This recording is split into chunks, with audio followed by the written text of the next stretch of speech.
예, 우리 옆 사람과 같이 인사하겠습니다. 믿음으로 도전합시다. 이렇게 인사하겠습니다. 믿음으로 도전합시다. 예, 믿음으로 도전합시다. 예.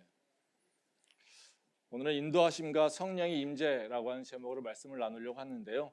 오늘 읽은 말씀은 여러분 다 아시는 말씀입니다. 사무엘이 다윗에게 기름을 붓는 장면입니다. 그러니까 하나님께서 사무엘에게 베들레헴 사람 이새에게 가서 그의 아들 중에 기름을 부으라고 이제 명령하셨습니다.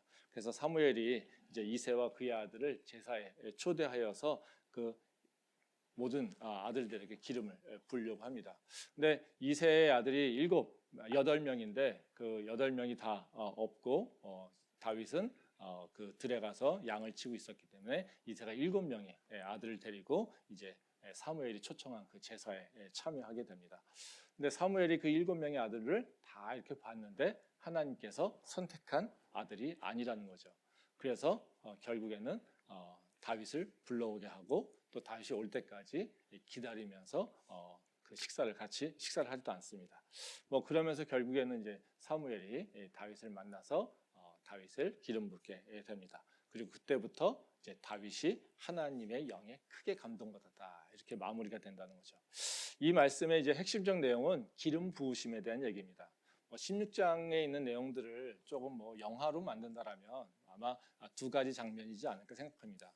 사무엘이 고통 이렇게 건심하면서 내가 이제 사울이 이제 왕이 안 되니까 이걸 누구를 어떻게 해야 될까 이런 고민을 한다라는 거죠. 이제 그래서 하나님께서 사무엘에게 말씀하셔서 이제 이새의 아들에게 이제 기름을 부라고 하시면서 이제 그 뿔에다가 기름을 가득 채우는 그런 장면이 있고요.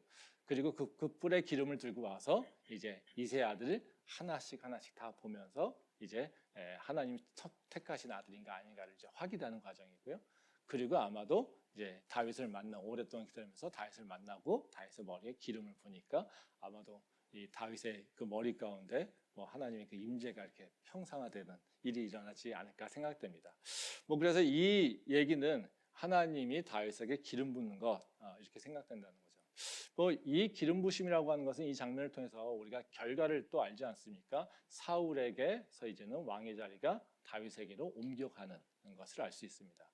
그래서 이 장면을 통해서 우리는 많은 경우에 바로 하나님의 기름 부으심이라고 하는 그 이미지와 함께 어떤 이미지가 있냐면요, 하나님의 선택감 또 하나님의 왕으로 부르심 이런 것들로 이해하는 경향이 있다는 것입니다. 그래서 우리도 모르게 이 말씀을 기억하고 있으면 그런 생각이 들어요. 하나님의 기름 부으심은 하나님의 선택받은 자다 이렇게 기억이 된다는 거죠. 하지만 이 성경에서 기름 부으심이라고 하는 것은 그냥 하나님의 선택만을 의미하지는 않습니다. 그러니까 이 다윗의 그 오늘 읽은 말씀에서 우리가 이스라엘 관점에서 보니까 왕의 선택을 얘기하고 있지만요, 사실 다윗의 관점에서 보면요, 이 기름 부음을 받았다라고 하는 것은 선택만을 의미하지 않는다라는 거죠. 오히려 이 기름 부으심을 통해서 다윗은 하나님과 새로운 관계가 이루어졌고요, 또 다윗의 인생이 변화되는 것을 의미하게 된다라는 거죠. 오늘 읽은 말씀에서도 마지막에 뭐라고 합니까? 다윗이 하나님의 영으로 감동되었다. 그래서 이제는 다윗이 하나님과 새로운 관계가 형성된 거예요. 그러니까 믿지 않았다는 얘기가 아니라요, 그 하나님의 관계의 질이 변하게 됐다라는 거죠. 훨씬 더 영적으로 충만하게 되고 또 훨씬 더 하나님의 영의 통치 가운데 임하게 됐다라고 하는 것을 얘기하는 거예요. 즉 하나님과 다윗의 그 관계의 질적인 부분이 바로 변화된 것을 의미하게 된다는 겁니다. 그리고 다윗의 입장에서는 어떻게 해요? 새로운 인생으로 나가게 된다는 거죠. 그냥 길에서 목동이었던 자가 이제는 하나님의 선택한 백성의 왕으로서 이제 새로운 삶을 시작하게 된다는 겁니다. 그래서 우리가 이것을 기름 부음이라고 하는 것에 대해서 그냥 거시적 관점 또는 아니면 국가적 관점 이것만 보면 선택 또 하나님의 역사하심 이런 것만 생각하는데요, 이 개인적 관점에서 보게 되면요, 하나님의 인도하심 또는 하나님의 그 선택과 나의 부르심으로 우리가 이해할 수 있다라는 거죠. 그래서 우리가 하나님의 그 기름 부으심을 좀 다르게 생각할 필요가 있다는 것입니다. 하나님의 그 기름 부음이라고 하는 것은 그냥 우리가 물리적으로 기름을 붓다라고 하는 것보다는 어떤 것을 얘기하고 있냐면요, 하나님의 영이 임하는 것을 좀 상징하는 것이라고 얘기할 수 있습니다. 그래서 하나님의 기름 부으심은 지금 이 시대로 얘기한다면 성령의 임재 또는 성령의 체험, 이렇게 이해할 수 있다는 거죠. 그래서 구약에서는 성령의 기름 부음, 그러니까 하나님의 기름 부음을 성령의 임재로 이렇게 표현을 하게 되는데, 신약에 와서는 바로 그 하나님의 기름 부음이라고 하는 것이 성령의 임재 이렇게 표현이 된다는 것이죠. 그렇기 때문에 지금 이 시대에도 우리는 하나님의 기름 부음을 경험할 수 있다는 겁니다. 그리고 우리에게도 하나님의 기름 부으심이 있다는 거죠. 이 오늘 읽은 말씀처럼 목사가, 사무엘 같은 목사가 이렇게 기름을 붓는다는 얘기가 아니라, 우리가 기도 가운데 또 우리 삶 가운데 하나님께서 성령을 우리에게 보내주셔서 우리를 다윗처럼 성령으로 감동케 하는 일들이 일어나게 된다는 거죠. 그래서 우리는 바로 그 하나님의 기름 부으심이라고 하는 그것을 바로 성령의 임재 또는 성령의 체험으로 우리 생각해서 이해해도 좋다라는 것이죠. 그래서 오늘 제가 나누려고 하는 말씀은 다른 것이 아니라요, 바로 다윗에게 일어난 하나님의 그 기름 부으심을 통해서 성령의 임재가 어떤 의미가 있는 건지 한번 생각해 보려고 합니다.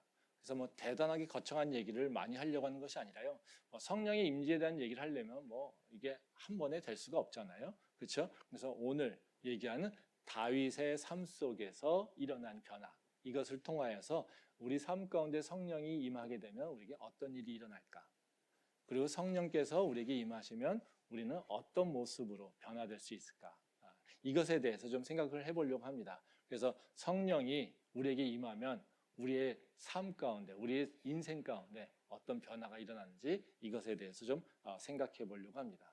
첫 번째로 이제 성령의 임재가 우리에게 임하게 되면요, 일어나는 변화가 있습니다. 그건 다른 것이 아니라요, 성령이 우리에게 임하면요, 우리의 삶의 방향성이 바뀌게 됩니다. 그래서 성령을 체험하거나 성령을 통해서 하나님과 새로운 관계로 나가게 되면요, 우리의 삶의 자리에 변화가 일어나게 된다는 거예요. 말씀 한번 보겠습니다. 사무엘상 16장 18절부터 20절 말씀입니다. 소년 중 한 사람이 대답하여 이르되 내가 베들레헴 사람 이새의 아들을 본즉 수금을 탈 줄 알고 용기와 무용과 구변이 있는 준수한 자라. 여호와께서 그와 함께 계시더이다 하더라.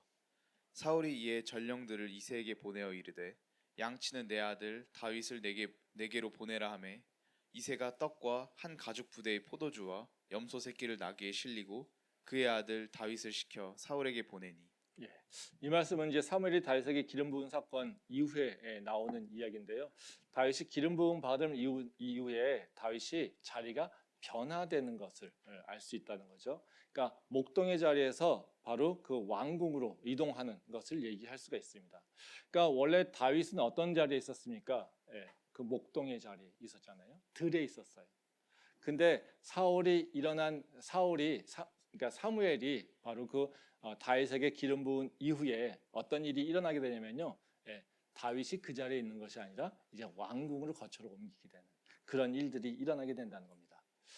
이게 보면 이제 성경을 쭉 읽다 보면 이게 좀 이상한 부분이에요. 갑자기 딱 성령이 그 성령으로 감동되었다 이렇게 얘기를 해놓고서 그 다음에 바로 나오는 것이 뭐냐면요, 사울에 대한 얘기가 나오는 거거든요. 그래서 이게 대비가 됩니다. 성경을 보게 되면요. 바로 그 사무엘에게 기름 받는 들판에 있는 이미지가 있다 보면요, 갑자기 또 다른 한 면에서 바로 그 화면이 바뀌면서 바로 사울이 바로 악령에 시달리는 모습이 나온다는 거죠. 그래서 바로 다윗을 바로 들에 있었던 다윗이 하나님의 영에 감동되어서 바로 악령에 시달리는 사울이는 왕궁으로 자리를 옮기는 현상들이 일어나게 된다는 거예요. 그래서 다윗의 인생이 바로 그 기름 부음으로 끝나는 것이 아니라 그와 함께 이제 그가 있는 곳에 자리가 변화된다는 것을 의미한다는 겁니다. 자리가 변화된다는 것은 그 삶의 방향성이 바뀌는 거죠. 또 하는 일도 바뀌는 것뿐만 아니라요, 그것이 무엇을 해야 될지 그 인생의 질이 바뀌게 되는 것을 알 수 있다는 거죠. 그래서 지금 이 성령의 기름 부음이라고 하는 것은요, 바로 다윗에게 있어서는 새로운 인생의 시작을 얘기하고 있다는 것입니다. 그러면 우리가 그런 질문이 나오지 않겠어요? 성령이 임하면 왜 우리의 인생이 변할까? 성령이 임하면 하나님께서 왜 우리를 새로운 인생으로 인도하실까? 이것이 우리가 좀 이해를 할 필요가 있다는 것이죠. 다른 이유가 아닙니다. 성령이 임하게 되면요, 이제는 하나님의 통치가 우리 삶 가운데 더 깊이 개입하게 된다는 거죠. 그리고 하나님의 영에 의해서 우리가 이끌려 가게 된다는 것을 얘기할 수 있습니다. 그러니까 우리가 사실은요, 우리가 영적인 존재 아닙니까? 근데 우리는 어떻게 살아요? 영에 따라 삽니까? 아니면 영의 환경에 따라 삽니까? 아니면 육체의 조건에 따라 삽니까? 육체의 조건에 따라 사는 경향이 있다는 거죠. 그러니까 우리는 영적으로 태어났는데 우리의 영이 둔해져서 우리는 계속 뭘로요? 육체의 조건에 따라서 육체의 환경만 바라보고 살아가고 있다는 거예요. 근데 하나님의 영이 우리에게 임하셔서 우리가 성령 충만하게 되면 우리가 영적으로 어떻게 해요? 민감해지겠죠. 그러니까 영적으로 감동이 일어나지 않겠습니까? 그러면 우리한테 어떤 일이 일어나겠어요? 하나님의 역사하심이 좀 더 아주 세밀하게 우리에게 인식되거나 또 아니면 이해될 수 있겠죠. 그러면 우리의 삶의 모습들이 이제 변하게 된다는 것이죠. 말씀 한번 보겠습니다. 사무엘상 16장 13절과 14절 말씀입니다. 사무엘이 기름 불병을 가져다가 그의 형제 중에서 그에게 부었더니 이날 이후로 다윗이 여호와의 영에게 크게 감동되니라. 사무엘이 떠나서 라마로 가니라. 여호와의 영이 사울에게서 떠나고 여호와께서 부리시는 악령이 그를 번뇌하게 한지라. 아까 말씀드렸지만 이 말씀 이제 다윗이 사무엘 기름을 부음 있은 후에 어떻게 들에서 왕궁으로 옮겨가는지 그 과정에 대한 설명을 하고 있는 겁니다. 여기 보면 13절 말씀에 보면은 그런 얘기가 나오죠. 그 사무엘이 기름 뿔병을 가져다가 그의 형제 중에 기름을 부었더니 그날 이후로 다윗이 여호와 영에 감동되었다 이렇게 얘기하고 있어요. 지금 여기서 기름 부음이 일어나면서 다윗에게 변화된 건 뭡니까? 아무것도 변화된 게 없어요. 딱 하나 변했어요. 영적인 상태가 바뀐 거예요. 그렇죠? 근데 14절 말씀에 보면 뭐라고 하냐면요. 여호와의 영이 사울에게 떠나고 여호와께서 부리시는 악령이 그를 번뇌하게 하니라. 이제 또 영적인 이제 그 다윗을 궁으로 보내는 그러니까 끌어들이는 힘이 있잖아요. 그게 사울의 상황이잖아요. 그러니까 왕궁에서 일어난 일은 어떻습니까? 왕궁이 갑자기 전쟁이 나거나 싸움이 나거나 하지 않아요. 그렇죠? 그 왕궁에서 변화된 일은 뭡니까? 사울이 영적으로 고통을 당하고 있는 거예요. 지금 다윗이 옮겨가고 있는 것, 지금 들판에서 왕궁으로 옮겨가는 것은 바로 육체의 조건이나 세상의 환경이 아니에요. 뭐만 바뀌었습니까? 다윗의 영이 바뀌었고 다윗이 가고자 하는 곳에 영적 상태가 바뀐 거예요. 그러면 다윗을 지금 이끌어가고 있는 힘은 뭡니까?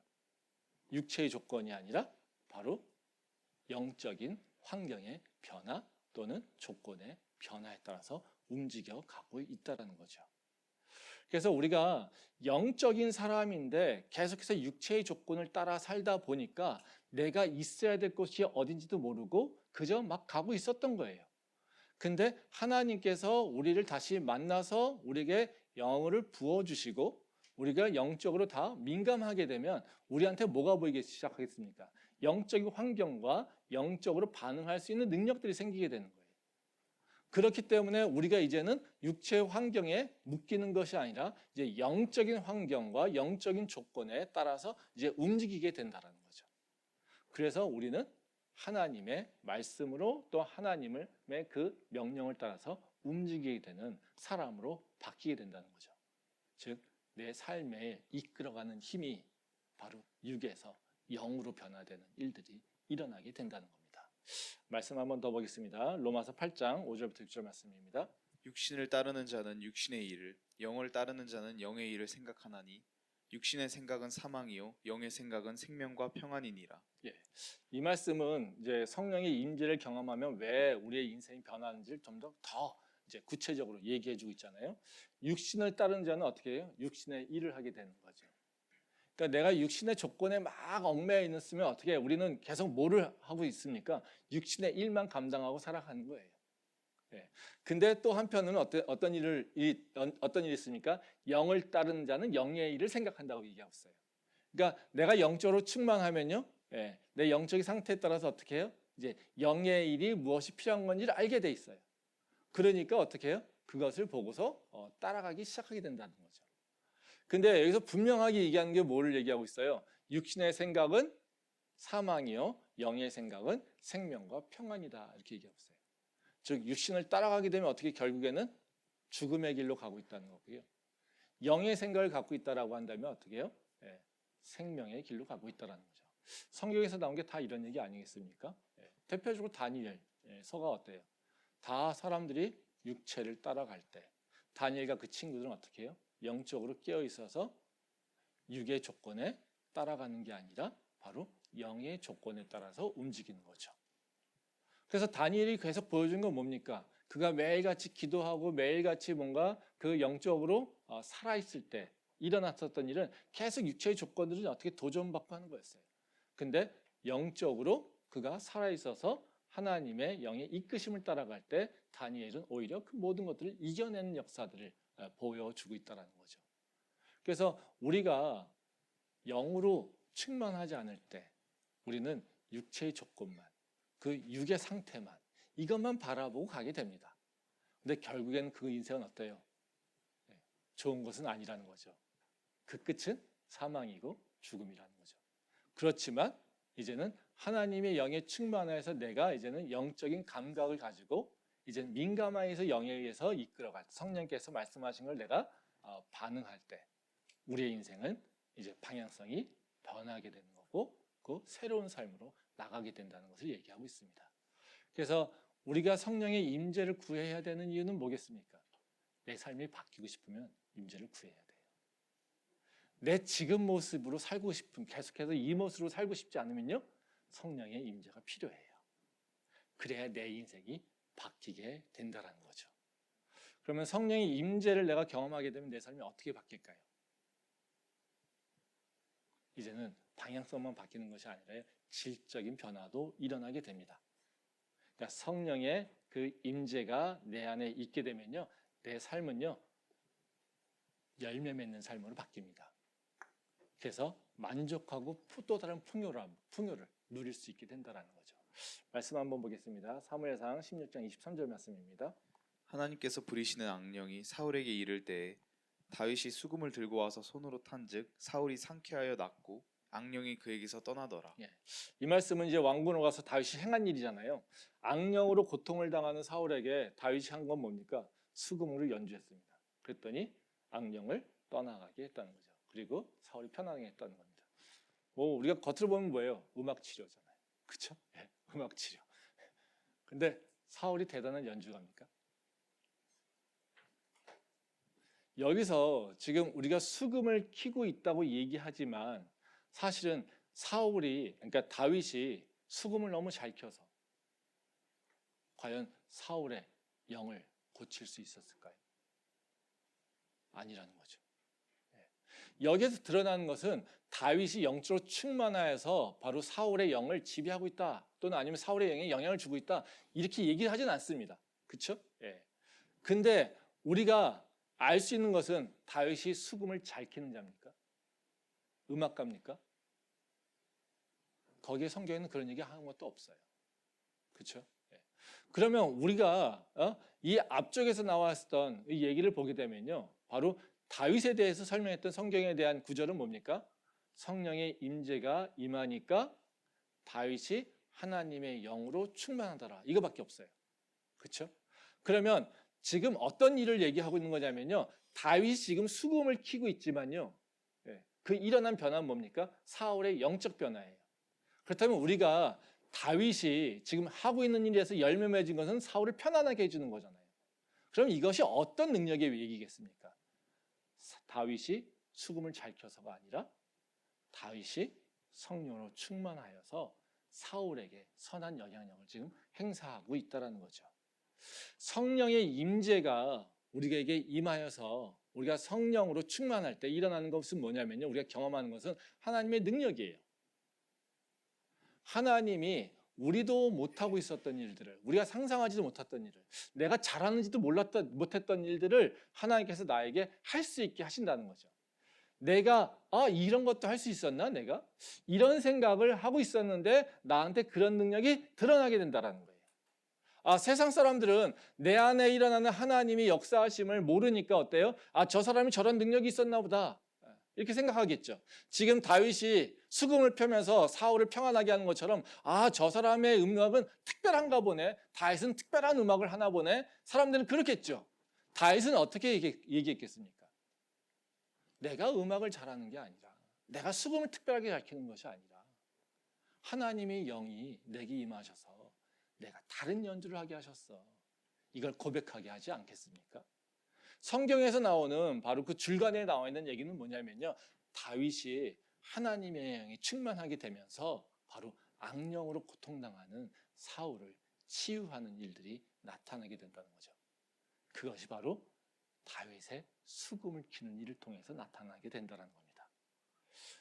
하나님의 능력은요, 세상 사람들이 알지 못해요. 근데요, 성령을 체험해서 나 자신을 잘 알고 있는 사람은요, 바로 성령 체험을 통해서 내 일에 변화가 일어날 때요, 하나님의 능력인 것을 알 수가 있습니다. 제가 여러 번 얘기하지 않습니까? 저는요, 목회 처음 부름받았을 때 성경 몰랐습니다. 설교요? 해본 적도 없어요. 근데요, 말씀을 준비하려고 성경을 볼 때마다 제가 모르는 것을 보게 하세요. 아무런 감동 없이 읽던 성경들이 그 줄간에 있었던 것들이 제가 의문점이 생기고요. 그것에 대해서 해석하게 하세요. 이것은 여러분들은 저 사람은 원래 신앙이 좋았나 보다. 저 사람은 되게 뭔가 지식이 뛰어난가 보다. 교수니까 그런가 보다. 아니요. 전혀 그렇지 않습니다. 저는 고백할 수밖에 없다는 거죠. 하나님께서 나한테 이 말씀을 주시는구나 라고 하는 것을 고백할 수밖에 없다는 겁니다. 왜요? 성령께서 내게 그 일을 행하셨으니까. 입니다. 다윗에게 일어나는 일들이 바로 다 그런 일들이죠. 우리가 하나님의 또 능력하면 우리가 좀 오해하는 경향이 좀 있죠. 우리 하나님의 능력이 내 삶 속에 드러난다라고 하면 어떻게 생각합니까? 내가 할 수 없었던 초자연적인 능력을 뭔가 행할 때, 하나님의 능력. 막 내 손을 얹고 기도했더니 막 병자가 낫고요. 이런 능력도 능력입니다. 근데요, 우리가 오늘 읽은 이 다윗의 모습 속에서 보게 되면요, 바로 하나님의 능력이 나타나는 것이 우리가 생각하는 그 초자연적인 능력뿐만 아니라요, 실제로 하나님의 능력이라고 하는 것이 드러나는 것이 어떤 거냐면요, 바로 우리가 갈구사 닦았던 것, 우리가 그냥 스쳐 지나갔던 나의 능력들, 이것들이 내 삶에서 능력으로 바뀐다는 거예요. 그리고 이것들을 통해서 이제는 세상에 내가 영향력을 행사하게 된다는 거예요. 한번 보세요. 지금은 수금 얘기하고 있잖아요. 근데 17장 보면 어떤 얘기가 나오니 여러분 잘 알고 있는 골리앗이에요. 골리앗 얘기 나옵니다. 골리앗을 다윗이 어떻게 이겼습니까? 다 알잖아요. 돌 하나로. 그렇죠?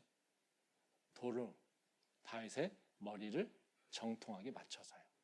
그렇죠? 우리는 그걸 가지고 어떻게 표현합니까? 다윗이 양을 칠 때, 들에서 양을 칠 때 돌을 엄청 던졌어. 그래서 정말 잘 맞춰. 그렇죠? 한번 생각해 보세요. 뭐 틀린 얘기는 아닙니다. 틀린 얘기는 아닙니다.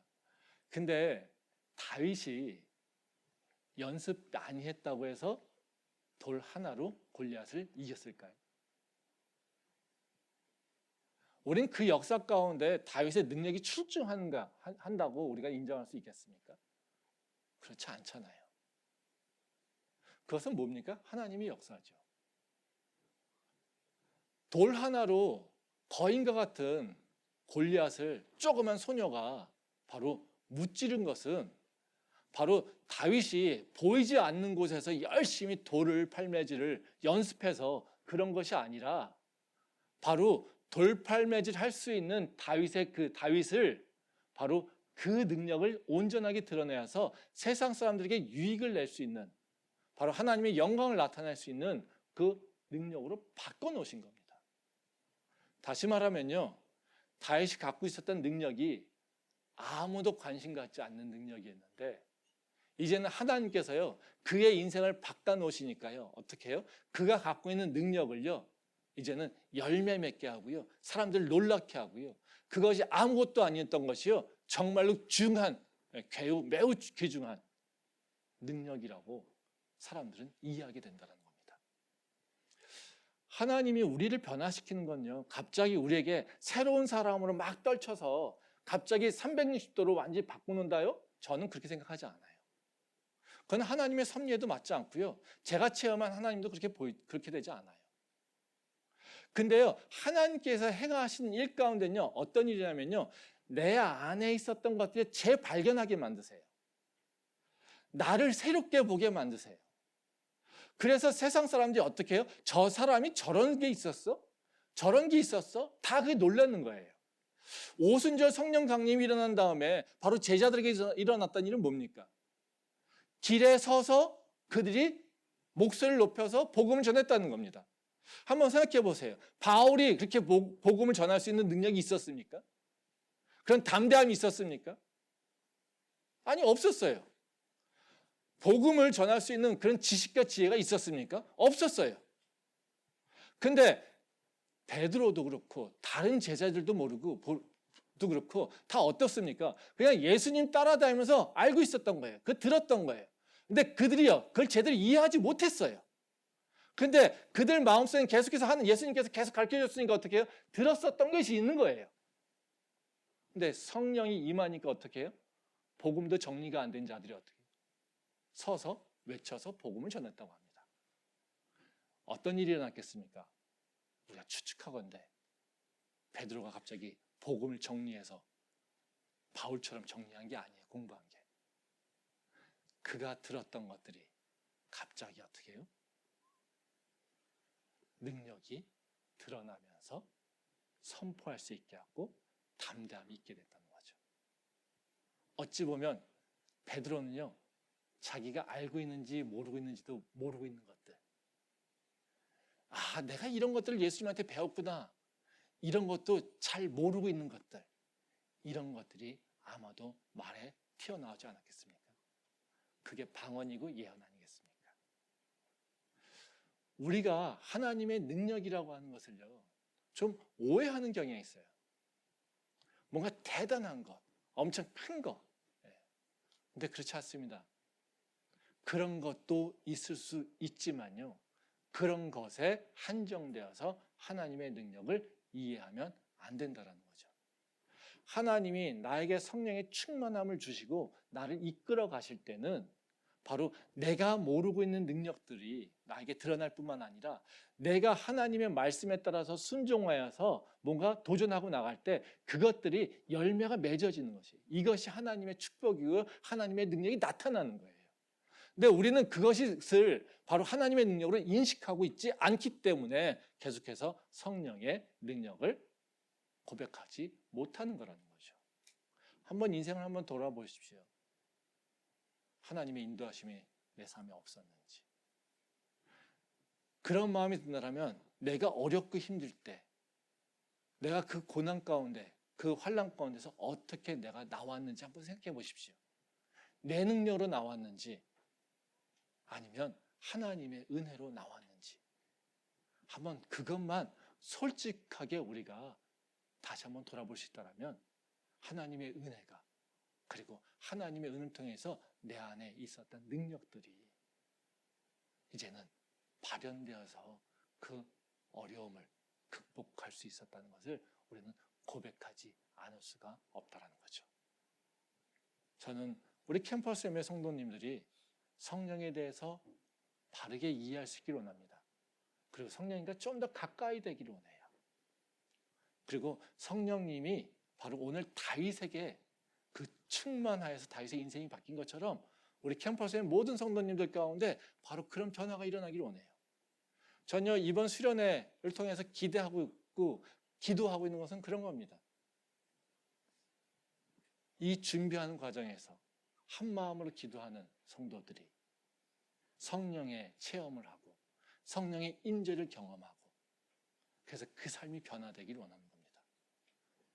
치앙마이까지 전교인이 수련을 간다라고 하는 그 목적은 한 사람 한 사람이 그냥 즐거움을 느끼고 교회가 뭔가 대단한 일을 하는 것처럼 보이기 위해서 한 것이 아니라요, 바로 우리가 새로운 일을 도전해 나갈 때 하나님께서 이러시는 새 역사를 경험하기를 원한다는 거예요. 그래서 다른 것을 기대하지 않습니다.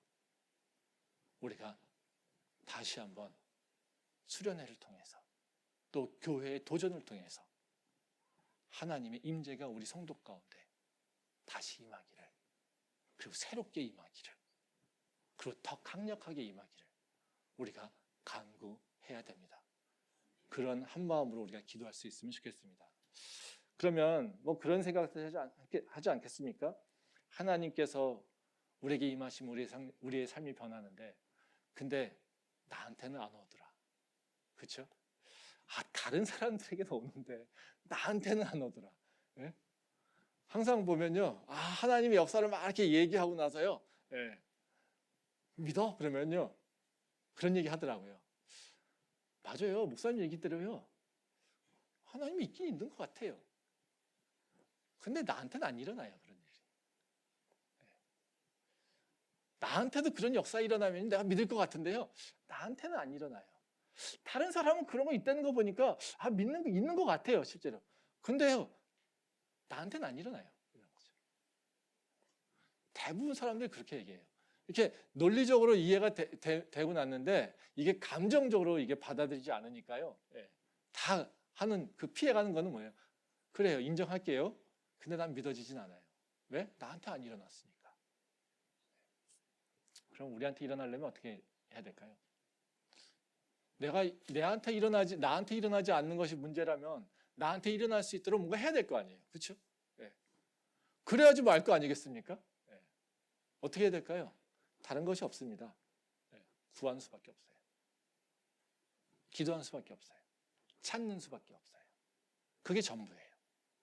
자꾸 구하고 두드리지 않으면요, 성령께서의 임재를 경험도 못하고요, 임재해도요, 그를 인식도 못해요. 말씀 한번 보겠습니다. 누가복음 11장 13절 말씀입니다. 너희가 악할지라도 좋은 것을 자식에게 줄 알거든 하물며 너희 하늘 아버지께서 구하는 자에게 성령을 주시지 않겠느냐 하시니라. 예, 이 말씀 우리가 잘 아는 말씀이잖아요. 예수님께서 이제 제자들에게 기도를 가르쳐 주실 때 그 기도에 대한 마지막에 대한 얘기예요. 그리고 이 산상순에서 보면 세상 염려가 가득한 자들에게 이제 주시는 마지막 말씀이에요. 너희가 무슨 일이 있어? 어려움이 있어? 세상에 먹고 입을 것들에 대해서 걱정이 많아? 그런 거 걱정하지 마. 이렇게 얘기하십니다. 그러면서 하시는 말씀이 바로 이 얘기예요. 야, 너희가 악할지라도 좋은 것을 자식에게 줄 알거든 하물며 하늘 아버지께서 구하는 자에게 성령을 주시지 않겠느냐.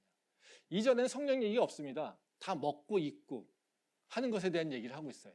근데 하나님께서 너희보다 훨씬 더 좋은 존재 아니시니? 너보다 선한 자 아니시니?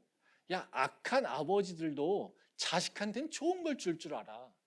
근데 좋으신 아버지께서 너희가 필요한 것들을 주지 않겠니?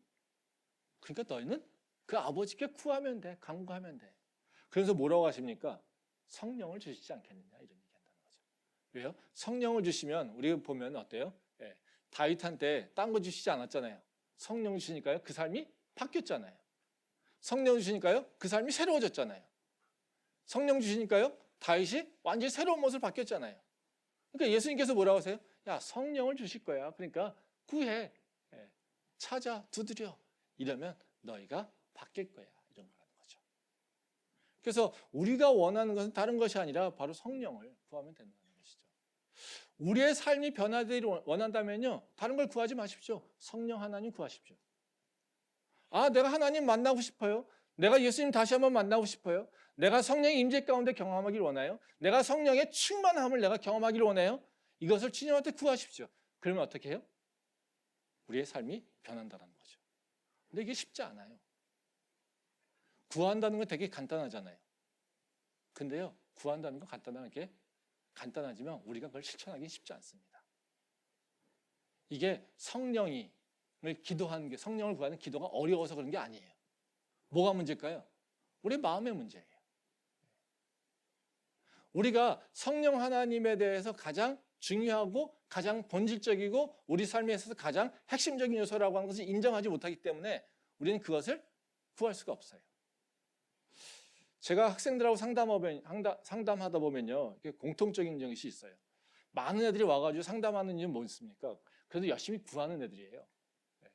근데 걔네들이 뭐가 문제인데, 그러면 제가 이것도 해야 되고요, 저것도 하고요, 이것도 하고 싶고요. 근데 제가 뭘 해야 될지 모르겠어요. 본인들 입에서 다 답이 있어요. 근데 결론은 뭐냐면요, 뭐 해야 될지 모르겠어요. 내가 이런 걸 하고 싶은데요. 이런 거 해야 되면 이런 게 필요해요. 근데 나는 이게 안 되고요, 이게 안 되고 저게 안 되고요. 그래서 지금 모르겠어요. 이런 거예요. 막 다 나열해요. 본인들이. 예. 다 나열하고요. 근데 모르겠어요. 이게. 예. 되게 웃기지 않아요? 예. 그래서 저는요. 그래서 하는 일이 그겁니다. 그래서 네가 하고 싶은 얘기 다 얘기해. 예. 그럼 거기서 공통점이 뭐냐? 야, 그럼 몇 가지 뽑아요. 한 3-4가지 뽑아요. 그럼 거기서 또 하나 줄여보자. 우리 하나만 찾아보자. 하나만 찾자.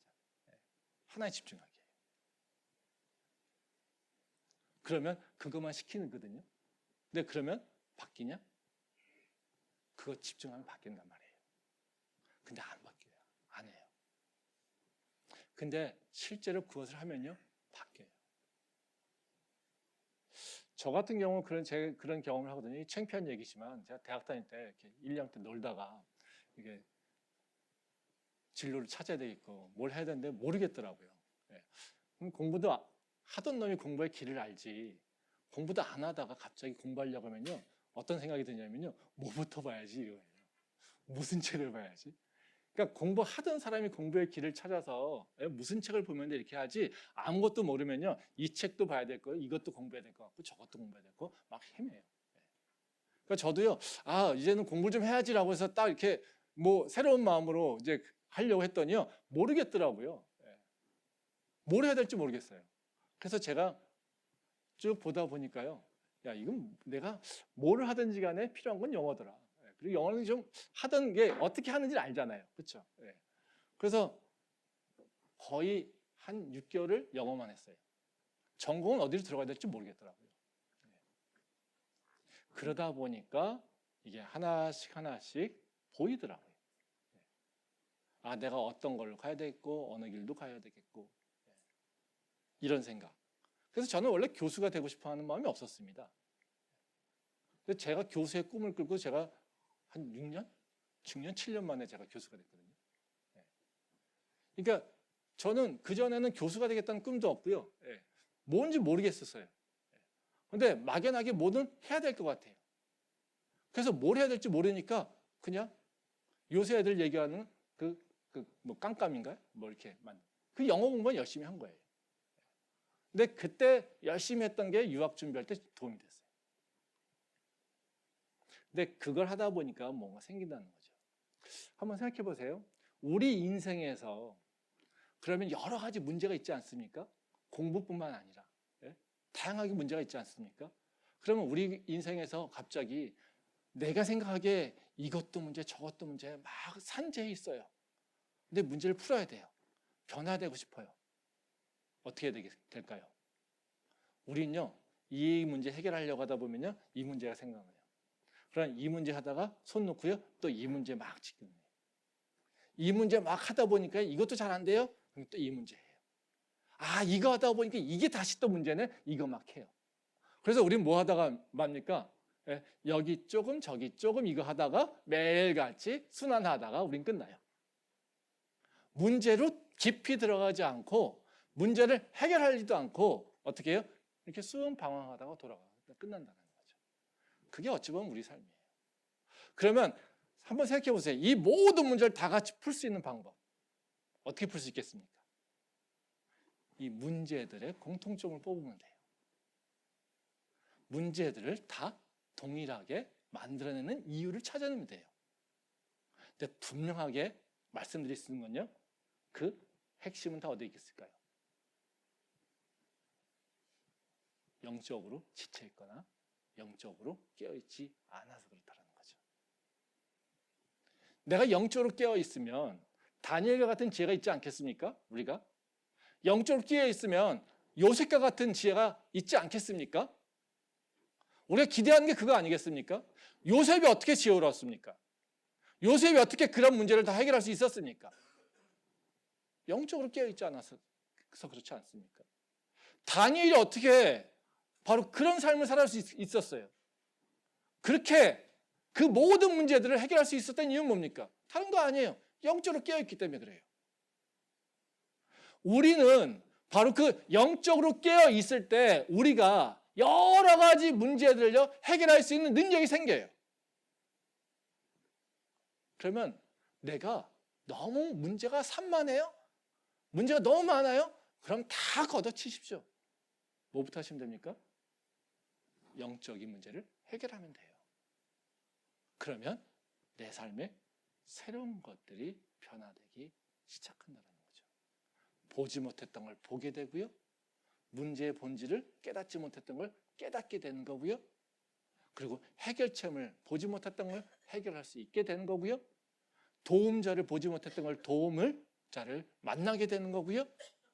내가 없다고 생각했던 나의 능력을 다시 발견하게 되는 거고요.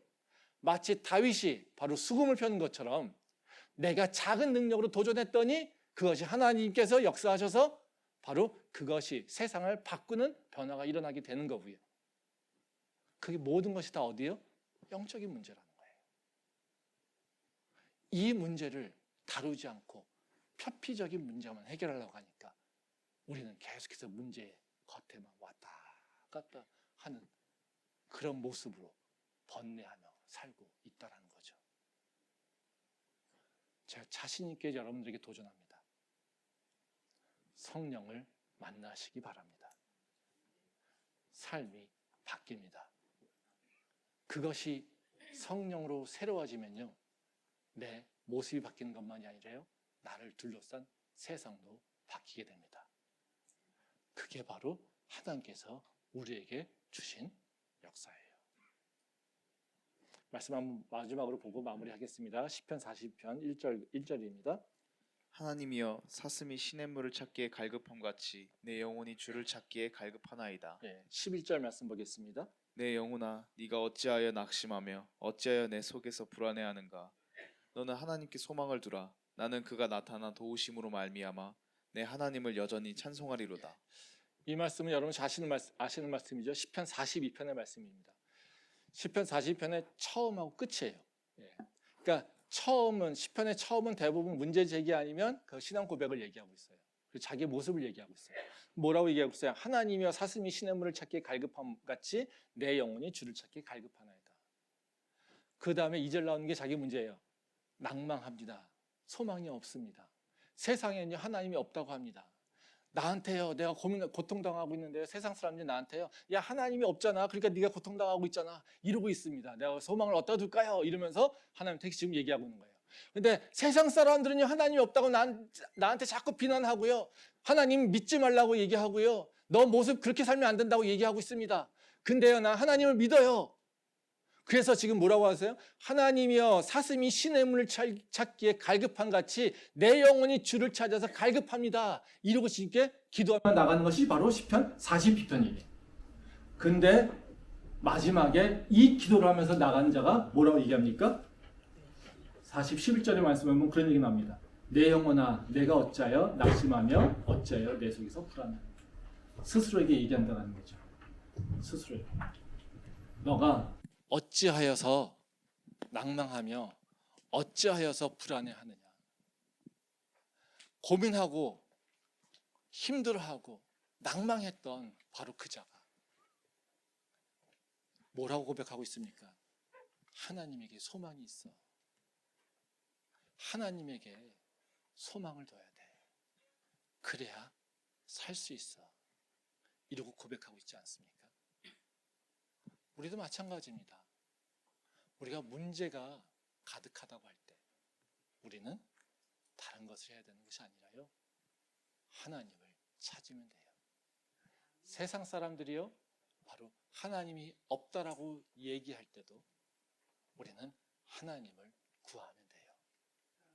목마른 사슴이 시냇물을 찾아 나가듯이 그 갈급함으로, 간절함으로 시냇물을 찾아 나가듯이 우리가 하나님을 향해 나갈 때 하나님은 좋으신 분이기에 약속하신 대로 성령을 주신다고 우리에게 얘기하고 있습니다. 우리가 이제는 다시 한번 주님을 향해 목소리를 높이길 원합니다. 그리고 주님을 향해 다시 한번 간절히 기도하길 원합니다.